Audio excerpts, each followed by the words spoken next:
welcome to Breakfast All Day. We're playing a little bit of catch up at this point. Christy and Alonso and Matt. Hi. And we had to find out what was the deal with this bird box phenomenon. What's in the bird box? What's in the box? And people. It's not a bucket of chicken. People taking the bird box. It's not going with Paltrow's head. And people taking the bird box challenge She's not bird. to extremes, like hockey players at the rink where Nick plays hockey, like the Ontario Reign guys were doing like drills, like passing drills with blindfolds on. Hey, listen, I drove to work. Well, I drove here today. Apparently, Sabrina told me where to go. Apparently, the house in Monrovia, where a lot of the film takes place, is like it's become like a tourist destination. People are like doing stuff with blindfolds there. Anyway. Oh Lord. Alonso, please catch us up on this Netflix sensation, Bird Box. Okay, so while this sounds a lot like the premise to A Quiet Place, it's actually based on a novel that came out first.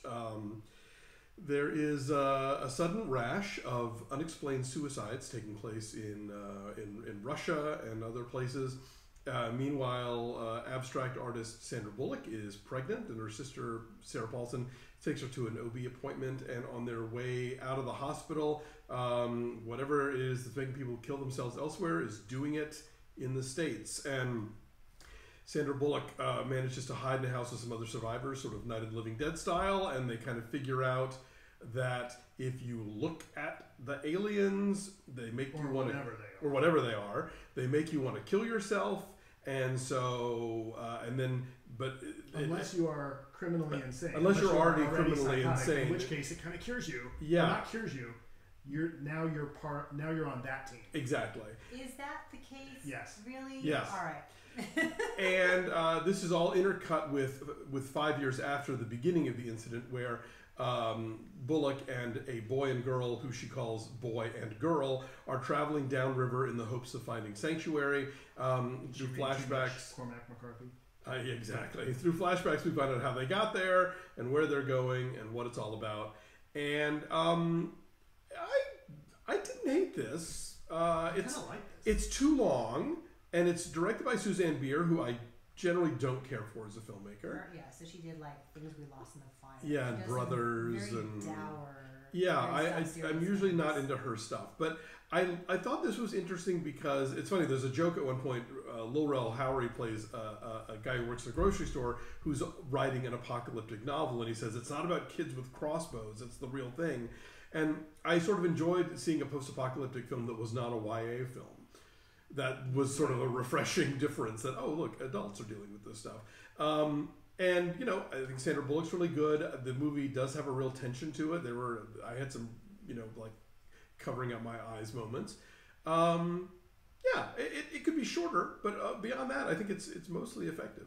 This movie's so stupid, you guys. This is like one of those like 70s all-star disaster movies. This is an art house version of it. That's all this is. No, it is.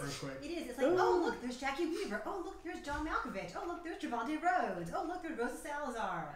Oh look, there's Machine Gun Kelly. He makes it edgy. This movie is so stupid, you guys. Everyone does the most stupid shit in this movie, and I don't even understand. I'm not sure it is quite so cut and dried that if you're already crazy, you can see whatever this thing is. No, it is. Because the first person that we see doing that is the guy that Lil Rel Howery says he went to jail and he's a little crazy, but he's always been nice to me. Right. And so my question of the whole movie was like, what about blind people? And that gets answered very late in the film. But yeah, no, I think it is made pretty clear that crazy people, are on team monstrous force. So what is the thing? Sometimes you can see it. Sometimes it's just like the wind. Sometimes it's just like a big swirl of leaves. What is the thing, do you think? I mean, I'm all for ambiguity, but this was frustrating. Tom Hollander has all those drawings. I assumed it was something along those lines. So I kind of dug this movie. I was really intrigued, and granted I went into this one with particularly low expectations because you had said how stupid you thought it was. And I ditto. Agree. And I was right. I kind of enjoyed this.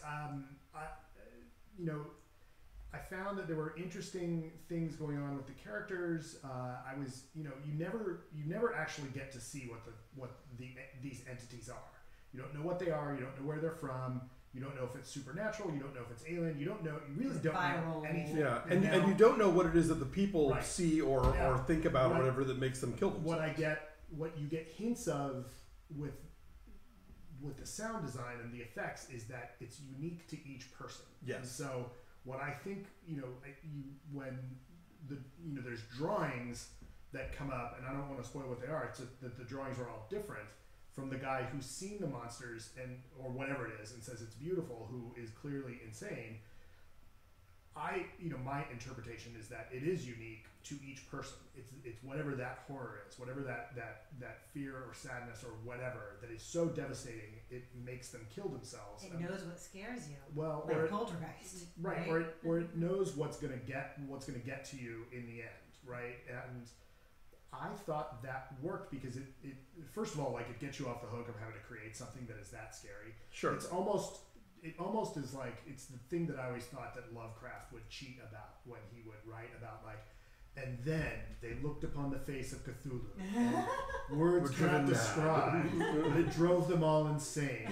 And to relate what they saw would be to describe the face of madness. Like, okay, Lovecraft, well, you've written yourself out of that. I think that's effective. Like, people always, but it's a little bit. Like, people talk about how the glowing briefcase from Right. Pulp Fiction, which actually I think is a imagine Tarantino borrowed from somebody else. If you look at there's a Patricia Rozema movie from the 80s called I've Heard the Mermaids Singing, and there is an artist who everybody says is like so great, and then when you see the paintings, it's just light in the frames, because anytime you have a movie where like somebody's supposed to be a great painter or a great photographer, unless you show great paintings or great photographs, people in the audience are like, right, you're not so great. But by just putting every light, teenager in the world's like, exactly. But by putting light in the frame, it's like, oh, we don't. It's just we just assume that it's going to be awesome, and we'll project whatever.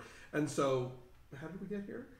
by not seeing. Oh yeah, it doesn't work to not see the yeah, no. I like the ambiguity of not having to know, but just seeing when you see the face of Sarah Paulson, when she looks at it, or the face of other people when they look at it. Right. The despair you see in her face. Yeah, like those actors are acting the shit out of it, and that tells you everything that you need to know.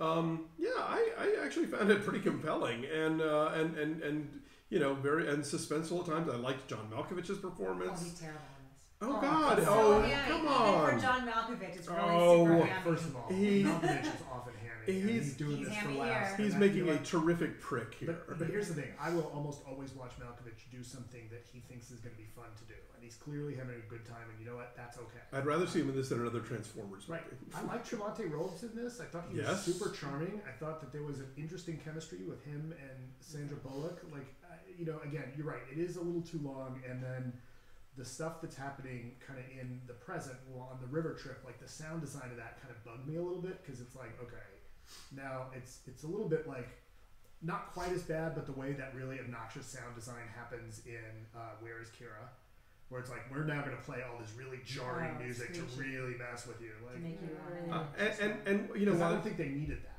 And the flashback structure can so often be annoying, but I like in this one when the movie decides to tell you certain things. Right. And when you sort of pick up on what's going on, I thought that was handled, that was crafted really well. I don't know if that's from the book or that's the movie doing it, but I thought all that played out really well.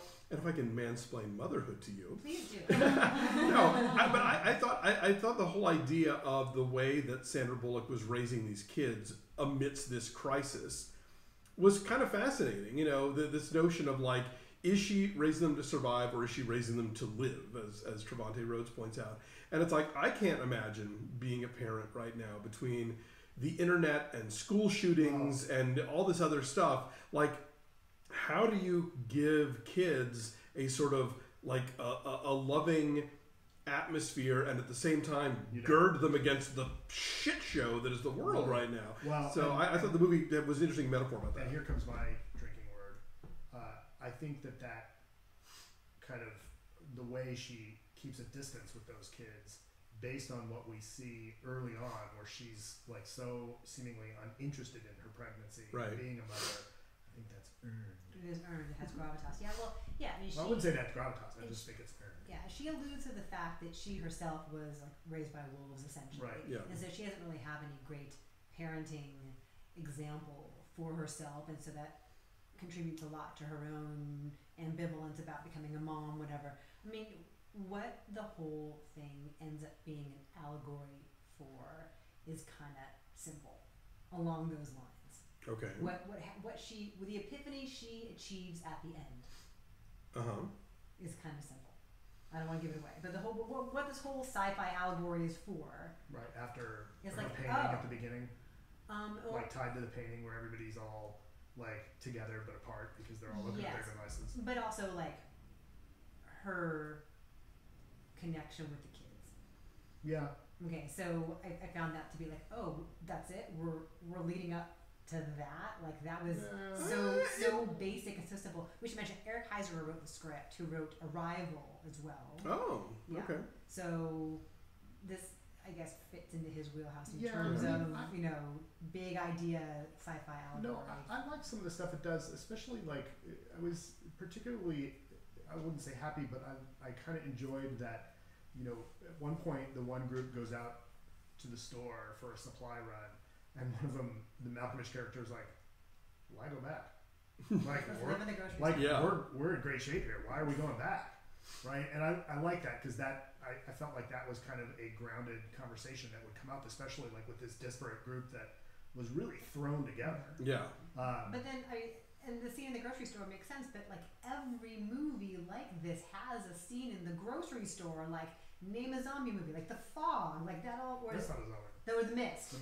The Mist I'll take place in the grocery store. There's so many of them like have that grocery store run moment. I don't know. I feel like I've seen that elsewhere. I don't know. So I don't know. I don't get the hype of this at all. I don't get why this is a phenomenon. Look, I would much rather this be a hit than Bright or some shit like that. This is a million times. Bright. I mean, and my friend Gary was saying Netflix was brilliant because they realized that week between Christmas and New Year's, people don't want to leave the house.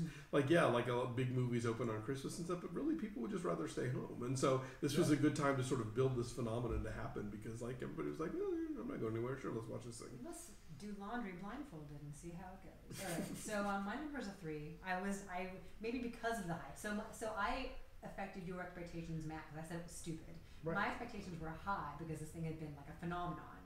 So I'm like, I don't get it. I'm actually going to go a little higher. Ooh, I'm going to say a 6.5. Okay.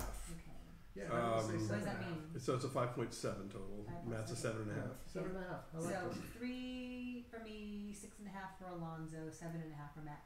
How often are we this divided on? This is pretty divided. Okay, 5.7 is at 63% on the tomato meter.